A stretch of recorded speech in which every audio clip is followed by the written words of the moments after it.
다음은 김미애 의원님. 네. 국회는 지금까지 국회법 자구의 얽매여 운영되어 오지 않았습니다. 헌법과 국회법 명문 그대로 준수하는 것도 중요하지만 국회는 국회법이 정한 범위 내에서 전통과 관례를 지키며 합의 정신으로 운영됐습니다. 그렇기 때문에 우리가 지금 22대인데 지난 21대 전 20대까지는 서로 이 원칙을 지켜서 소수자를 배려하면서 과거에 우리가 다수당일 때나 민주당이 다수당일 때나 서로 소수당에게 국회의장이 아닌 소수당에게 법사위원장 몫을 배정하기도 했습니다. 그것은 국회법을 준수하고 싶지 않아서가 아닙니다. 국회법을 준수하지만 그러나 국회가 국회 운영에 있어서 정부를 견제하면서도 함께 국민을 위해서 특히 우리 보건복지위는 우리 국민을 위해서 국민민복, 더 구체적으로는 국민의 생명과 건강 정진, 사회적 약자 보호를 위한 이런 대의에 공감했기 때문이라고 저는 생각합니다. 그런데 지금 국회는 21대에 이어서 22대도 국회법 자구에 충실하게 운영된다고 했었고 또 오늘 이렇게 청문회라는 이름으로 보건복지위원회가 개최되었는데 사실은 저는 지난 4년 동안 21대에서 보건복지위원 하면서 이렇게 현안 관련해서 청문회를 한 적은 없다고 봅니다. 이런 것이야말로 물론 필요하죠.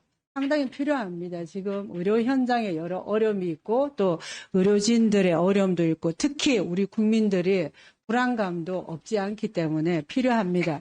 그러나 제가 우리 국회의 협치의 정신, 배려의 정신을 좀 존중해 주셨으면 해서 어제 위원장님을 찾아뵙고 오늘 일정만이라도 좀 변경을 해 주시기를 그리고 국회법에 따라서 의사 일정은 여야 간사의 협의에 의하는 그걸 좀 해 주셨으면 하고 바랬는데 물론 이미 전부 의결을 거쳤고 또 증인 참고인에게 통지 절차를 거쳐서 이걸 변경하기 어렵다는 그 취지의 말씀도 충분히 이해하지만 그러나 그것은 조금만 노력하면 할 수 있지 않았나 하는 생각이 듭니다.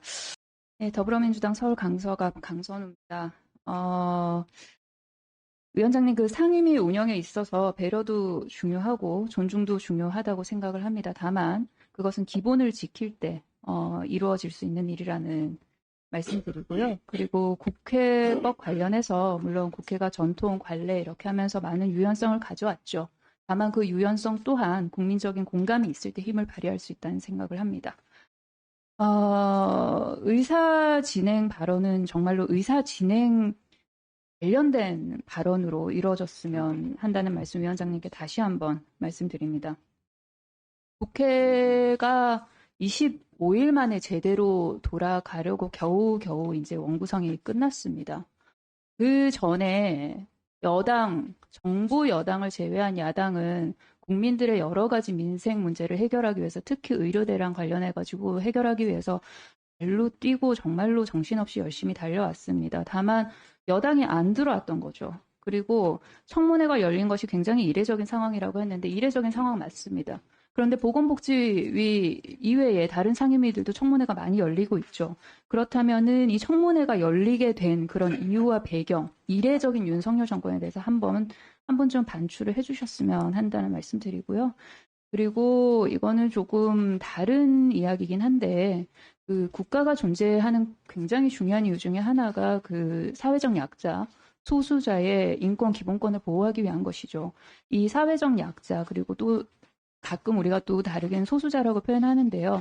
이것과 그리고 선거에서 심판을 받은 결과로 받아든 숫자가 적은 것, 이 단어는 혼동해서 사용하지 않았으면 좋겠다는 말씀드립니다.